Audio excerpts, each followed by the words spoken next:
Pai do Senhor, meus irmãos, sejam bem-vindos ao nosso devocional. Hoje é quarta-feira, dia 31 de julho, último dia do mês. Graças a Deus, chegamos até aqui, né? Estamos lendo hoje, vamos ler aqui juntos, Isaías 33, 14. Em Sião, os pecadores ficaram apavorados. O tremor se apoderou dos ímpios. Quem dentre nós poderá permanecer junto ao fogo devorador? Quem dentre nós poderá manter-se próximo aos braseiros eternos? Essa pergunta é aquela que nos coloca, nós, os pecadores, e aqui não importa se é judeu, se é ímpio, se é, como diz aqui, os pecadores que estão em Sião, ou se é gente ímpia que está longe de Sião, todo mundo treme, né?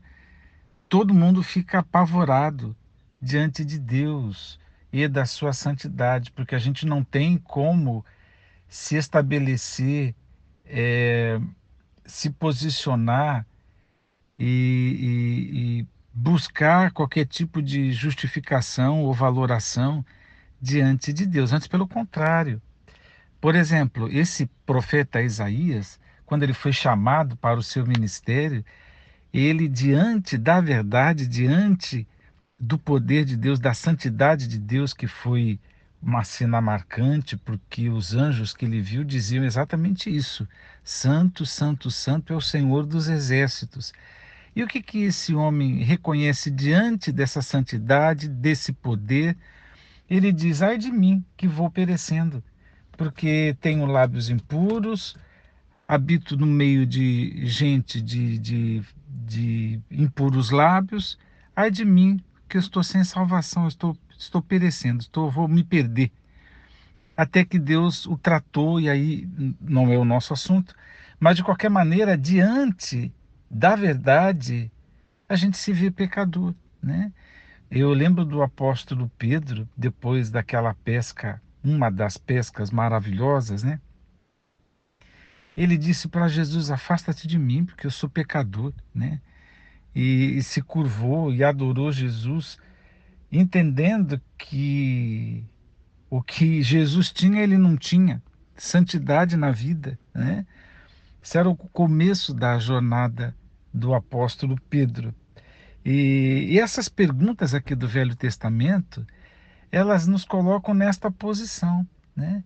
De perguntar quem é que pode estar perto de Deus, quem é que pode caminhar com Ele. Aqui as perguntas, junto ao fogo devorador, quem é que pode se manter próximo aos braseiros eternos? Osmar, que expressões estranhas. Logo eu vou ler uma outra passagem que não vai ficar mais estranho. Aí tem essa pergunta, e a resposta está no verso 15. Aquele que anda corretamente, que pratica a justiça e fala o que é verdade, que recusa o lucro desonesto, cuja mão não aceita suborno ou qualquer exploração, que tapa os ouvidos para não ouvir falar de planos e tramas de homicídios e fecha os olhos a fim de não contemplar o mal. Então, aqui é uma conduta. É alguém que, à luz do Antigo Testamento, chamamos de justo, alguém que teme ao Senhor. Aí ele diz: é este, o verso 16, é este, pois, o homem, com essa conduta do verso 15, que habitará nas alturas. Seu refúgio será a fortaleza das rochas, terá suprimento de pão e água pura não lhe faltará. Então, o que que a gente vê aqui, né? É uma salvação eterna? Não. Isso aqui é a conduta daqueles justos servos de Deus do Antigo Testamento que tinham, vamos dizer assim, o sorriso de Deus, a aprovação de Deus para continuar agindo de forma justa. Como é que Deus demonstrava que aprovava aquela boa conduta? Com bênçãos aqui na terra, né? A suprimento de pão, água pura não lhe faltará e coisas do tipo, né? que vai habitar em segurança. Então, a maneira como Deus reforçava a boa conduta era abençoando esse justo, né? Essa passagem não é tão conhecida, mas eu marquei aqui o Salmo 24, que é a mesma coisa. Quando, no verso 3, pergunta, não é mais braseiros eternos nem fogo devorador, mas é a proximidade de Deus. Quando pergunta, quem pode subir ao monte do Senhor? Quem pode ficar de pé no seu santo lugar? Então, quem que pode se aproximar da santidade de Deus? Eu citei Isaías, que achou que ia perecer. O Pedro disse, Jesus nem se aproxima de mim porque eu sou pecador. Aqui é uma pergunta, quem que pode estar junto dessa santidade? E o verso 4 responde, aquele que tem as mãos limpas e o coração puro, e não se entrega à mentira, nem age com falsidade.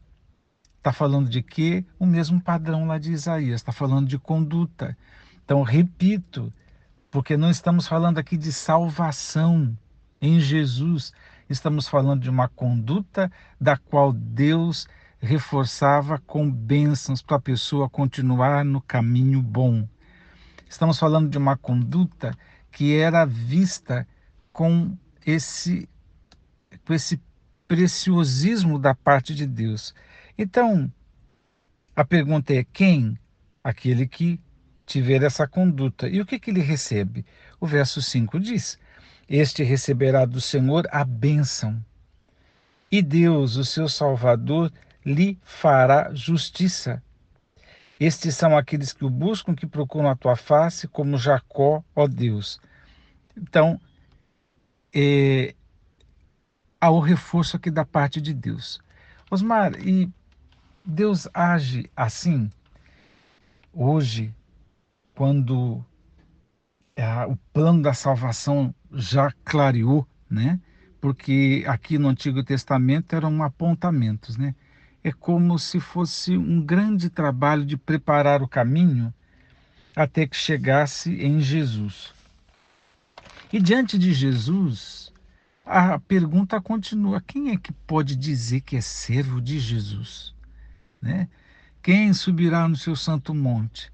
Quem é que fica próximo dos braseiros eternos? Quem é que pode dizer que Jesus é o meu Salvador? Dizer que Jesus é meu amigo, né? A gente diante de Jesus, estamos perdidos. A gente diante de Jesus também diria como Isaías, ai de mim que estou perecendo. A gente diante de Jesus se curva e diz, Jesus nem se aproxima porque eu sou pecador. Eu sei que tu és santo, mas eu também sei, diante da santidade, o que eu vejo é a tua santidade, mas também vejo a minha pecaminosidade, né? E aí, diante de Jesus, mesmo eu tendo, aí que está a diferença, uma boa conduta na vida, não é de boa conduta que se resolve a questão com Jesus. Não é uma boa conduta em que Deus reforça e abençoa que alguém vai ser salvo. Não. Antes, pelo contrário. O apóstolo Paulo, na sua explicação, carta aos Romanos, também está indo dos conteúdos dos Salmos, ele deixa claro, não há um justo, não há nenhum justo, nem ao menos um, não há uma só pessoa que entenda, ninguém que de fato busque a Deus, todos se desviaram, tornaram-se juntamente inúteis, não há ninguém que pratique o bem, não existe uma só pessoa. Suas gargantas são como um túmulo aberto, usam suas línguas para ludibriar, enquanto debaixo dos seus lábios está o veneno da serpente. Suas bocas estão cheias de maldição e amargura, seus pés são rápidos para derramar sangue, os seus passos são marcados por destruição e miséria, e não conhecem o caminho da paz. Consideram que é inútil temer a Deus. Está aqui o perfil de toda a humanidade. Está falando aqui de quem? De todo mundo, é do ser humano, né? O ser humano que diante de Jesus é isso aqui. É gente que não teme a Deus, gente, essa qualidade que falamos aqui. Mas o texto continua e o texto diz, ainda que o apóstolo Paulo esteja explicando um outro assunto, mas para nós hoje implica ler o que está escrito aqui. Nesses últimos tempos se manifestou uma justiça proveniente de Deus. Estou pulando aqui. Isto é, a justiça de Deus por intermédio da fé em Jesus Cristo para todas as pessoas que creem. E eu só fico por aqui, porque, como eu disse, o apóstolo Paulo está explicando outras coisas. A justiça por intermédio da fé em Jesus Cristo. Por causa da justiça por intermédio da fé em Jesus Cristo, eu posso me chegar perto, me achegar, melhor dizendo, aos braseiros eternos. Eu posso subir no Monte Santo do Senhor. Eu posso ficar em pé no santo lugar. Por quê? Porque eu alcancei algum mérito? Não. Por quê? Porque eu tive uma boa conduta, da qual Deus vai recompensar? Não. É porque eu descobri o pulo do gato? Não. É porque eu sou o queridinho, né? O queridinho de Deus. E eu tenho privilégios? Não. É porque eu fiz por merecer? Não. É por causa da justiça por intermédio da fé em Jesus Cristo. Aí o verso 23 e um pedacinho do 24 diz assim: porque todos pecaram. Salvação é só por intermédio da fé em Jesus Cristo. Por que, Osmar? Porque todos pecaram e destituídos estão da glória de Deus. Mas qual é a nossa condição? O verso 24, para eu terminar. Sendo justificados gratuitamente por sua graça, mediante a redenção que há em Cristo Jesus.